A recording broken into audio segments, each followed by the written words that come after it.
আলহামদুলিল্লাহ আমাদের মাদ্রাসা উমর বিন খাত্তাব রাদিয়াল্লাহু তাআলা আনহু ছাত্ররা আপনাদেরকে হাদিস পাঠ করে শোনাবে। হ্যাঁ মাশাআল্লাহ। হ্যাঁ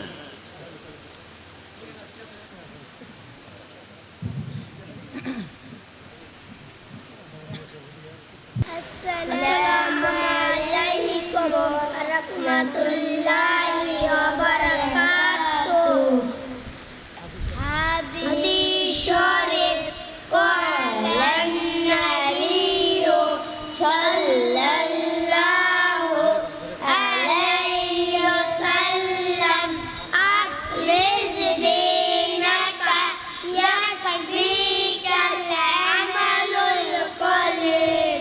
হাদিস শরীফের অর্থ হযরত নবী কারীম সাল্লাল্লাহু আলাইহি ওয়াসাল্লাম ফরমায়েছেন, তোমরা ঈমানকে খাঁটি করো, অল্প আমলে নাজাতের জন্য যথেষ্ট হইবে। হাদিস শরীফ খৈরুকুম মান তাআল্লামাল কুরআনা ওয়া আল্লামা। হাদিস শরীফের অর্থ হযরত নবী কারীম সাল্লাল্লাহু আলাইহি ওয়াসাল্লাম ফরমায়েছেন, তোমাদের মধ্যে সর্বোত্তম ওই ব্যক্তি যিনি কুরআন মাজিদ শিক্ষা করেন এবং শিক্ষা দেন। হাদিস শরীফ তলাবুল ইলমি ফারিদাতুন আলা কুল্লি মুসলিম। হাদিস শরীফের অর্থ হযরত নবী কারীম সাল্লাল্লাহু আলাইহি ওয়াসাল্লাম ফরমায়েছেন, শিক্ষা করতে মুসলমানের উপর ফরজ। হাদিস শরীফ আত-তাহুর শাতরুল ঈমান।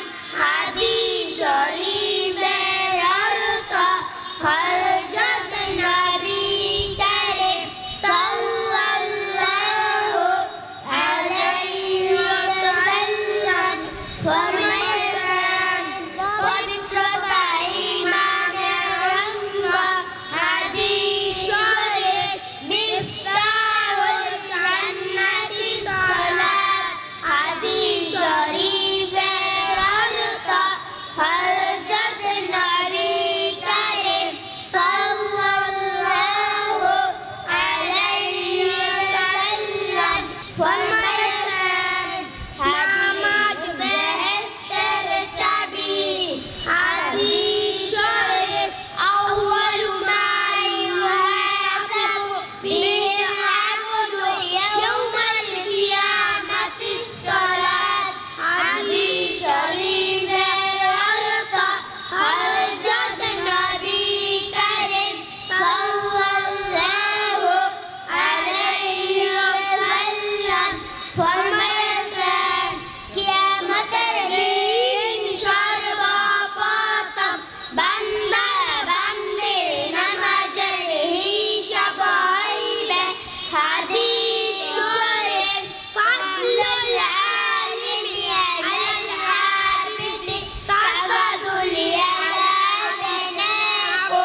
নম্বরের প্রথম শ্রেণীর ছাত্র তারা অনেকগুলো হাদিস মুখস্থ শুনিয়েছেন। আজকে একটু চিন্তা করে দেখেন, আমরা অনেকেই মুসলমান দাবি করি, যদি 2টা হাদিস বা 4টা হাদিস জিজ্ঞেস করি অনেকে আমরা বলতে পারি না। কিন্তু মনে রাখবেন, আমাদের এই মাদ্রাসা চালু থাকলে আর প্রত্যেকটা এলাকাতে যদি মাদ্রাসা থাকে, তখন দেখবেন এলাকার প্রত্যেকটা ঘরে ঘরে কোরআনের আলো, ইসলামের আলো ঢুকবে এবং এই মাদ্রাসার উসিলায় আল্লাহ আমাদের মৃত আপনজনের কবরগুলোকে জান্নাতের বাগান বানায় দিবেন এবং আল্লাহ আমাদেরকে জান্নাত দান করবেন। আমিন। আলহামদুলিল্লাহ। এখন আমাদের জামিয়া ইউনুসিয়ার উস্তাদ হযরত মাওলানা কারি হুসাইন আহমদ সাহেব বয়ান করবেন। এর আগে একটা অনুভূতি ব্যক্ত করার জন্য, আপনাদের কাছে কেমন লাগছে এরা যে বলল,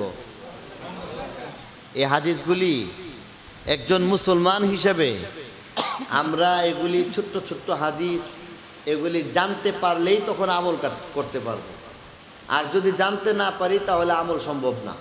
এই কারণেই বলছিলাম যে মাদ্রাসা থাকলে দাওয়াত তবলিগ থাকবে, দাওয়াত তবলিগ থাকলে মূলে হইল মাদ্রাসা, তালিম তাআল্লুম।